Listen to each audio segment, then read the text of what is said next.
महासागरीय मार्ग के बारे में जानेंगे। भारत के पास द्वीपों सहित लगभग 7,517 किलोमीटर लंबा व्यापक समुद्री तट है। 12 प्रमुख तथा 185 गौड़ पतन इन मार्गों को संरचनात्मक आधार प्रदान करते हैं।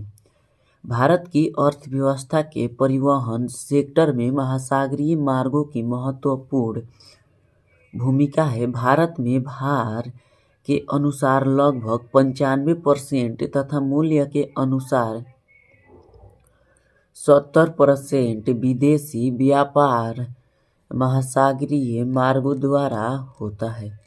अंतर्राष्ट्रीय व्यापार के साथ साथ इन मार्गों का उपयोग देश की मुख्य भूमि तथा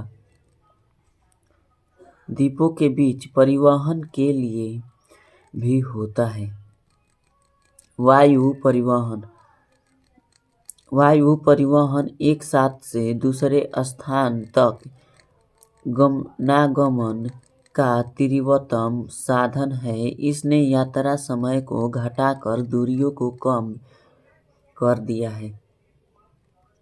यह भारत जैसे विस्तृत देश के लिए बहुत ही आवश्यक है, क्योंकि यहाँ दूरियां बहुत लंबी है तथा भूभाग एवं जलवायवी दशाएं अत्यंत विविधतापूर्ण है। भारत में वायु परिवहन की शुरुआत 1911 में हुई, जब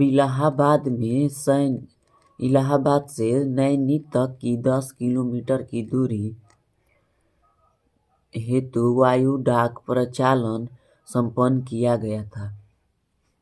लेकिन इसका वास्तविक विकास देश की स्वतंत्रता प्राप्ति के पश्चात हुआ। भारत वायु प्राधिकरण एयर अथॉरिटी ऑफ इंडिया भारतीय वायु क्षेत्र में सुरक्षित, सक्षम वायु यातायात एवं वैमानिकी संचार सेवाएं प्रदान करने के लिए उत्तरदायी है। भारत में वायु परिवहन का प्रबंध एयर इंडिया द्वारा किया जाता है। जब अनेक निजी कंपनियों ने भी यात्री सेवाएं देनी प्रारंभ कर दी है, एयर इंडिया यात्रियों तथा नौभार यातायात दोनों के लिए अंतर्राष्ट्रीय वायु सेवाएं उपलब्ध कराता है।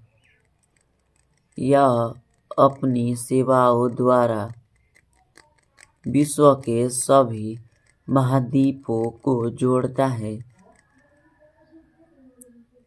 कुछ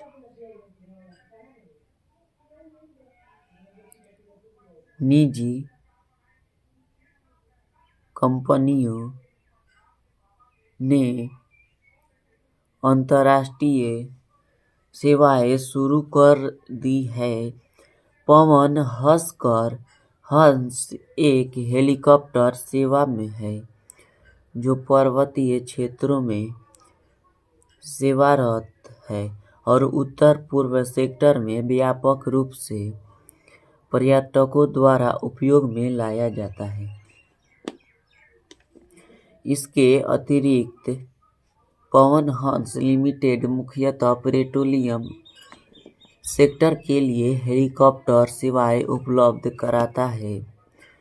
तेल एवं गैस पाइपलाइनें गैसें एवं तरल पदार्थों के लंबी दूरी तक परिवहन हेतु अत्यधिक सुविधाजनक एवं सक्षम परिवहन प्रणाली है। यहाँ तक कि इनके द्वारा ठोस पदार्थों को भी घोल या गारा में बदलकर परिवहित किया जा सकता है। पेट्रोलियम एवं प्राकृतिक गैस मंत्रालय के प्रशासन के अधीन स्थापित ऑयल इंडिया लिमिटेड (OIL) कच्चे तेल एवं प्राकृतिक गैस के अन्वेषण, उत्पादन और परिवहन में संलग्न है। इसे 1959 में एक कंपनी के रूप में निगमित किया गया है। एशिया की पहली 1157 किलोमीटर लंबी देशपारीय पाइपलाइन असम के नहर करिटया तेल क्षेत्र से बरौनी के तेल शोधन कारखाने तक का निर्माण IOL ने किया था। इसे 1966 में और आगे कानपुर तक विस्तारित किया गया। पश्चिम भारत में एक दूसरे विस्तृत पाइपलाइन का महत्वपूर्ण नेटवर्क अंकलेश्वर कोयली, मुंबई हाई कोयली तथा हजीरा विजयपुर जगदीशपुर HVAG का निर्माण किया गया। हाल ही में 1256 किलोमीटर लंबी एक पाइपलाइन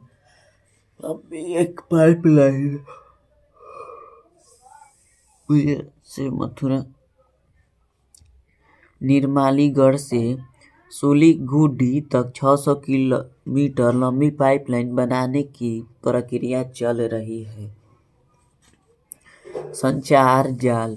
मानव ने कालांतर में संचार के विभिन्न माध्यम विकसित किए हैं। आरंभिक समय में डोल या पेड़ के खोखले तने को बजाकर आग या धुएं के संकेतों द्वारा अथवा विद्युत धावकों की सहायता से संदेश पहुंचाए जाते थे। उस समय घोड़े, ऊंट, कुत्ते, पक्षी तथा अन्य पशुओं को भी संदेश पहुंचाने के लिए प्रयोग किया जाता था। आरंभ में संचार के साधन ही परिवहन के साधन होते थे। डाकघर, तार, प्रिंटिंग प्रेस, दूरभाष तथा उपग्रहों की खोज ने संचार को बहुत त्वरित एवं आसान बना दिया।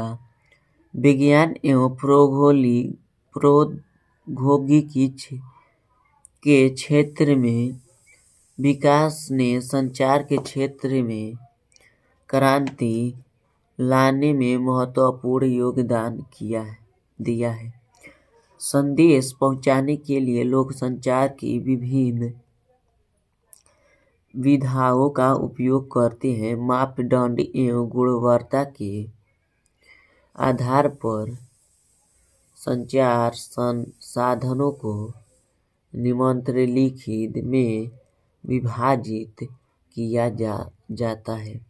संचार के साधन: वैयक्तिक, सार्वजनिक, पत्रादि, दूरभाष, टेलीफोन, तार, टेलीग्राम,